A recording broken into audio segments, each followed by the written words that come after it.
Hello. Today I am going to explain you how to fix Yamaha DX21 power problem. There was no power in this keyboard, and this problem can be almost the same with other keyboards too, which means it is not like only this keyboard will have this sort of problem. Uh, Actually, when you turn on the power, when it is broken, nothing comes up on the display. That means something is wrong with the power.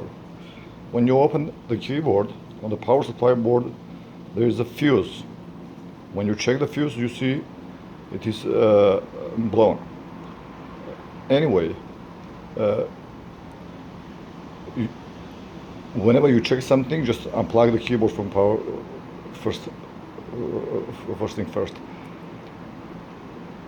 In my experience, 99.9% of the time, when the fuse was blown, I found out that there is something else blown on the circuit board, which caused the fuse to blow up. In this case, actually, what was the problem? The bridge. When you put some even larger fuse, what will happen? This filter will blow up. Do you see that? Anyway,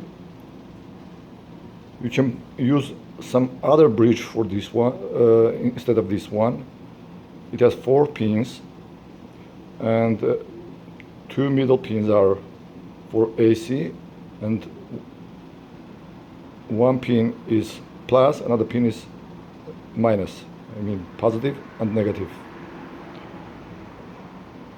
For repairing this one, I used one bridge from some LCD TV power supply, and after replacing it, it started working perfectly.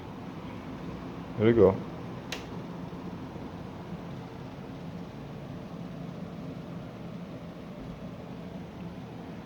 That's it. I hope it will help you to fix your keyboard. If you have any questions, just do not hesitate to send me comments. I'll help you further. Thank you very much.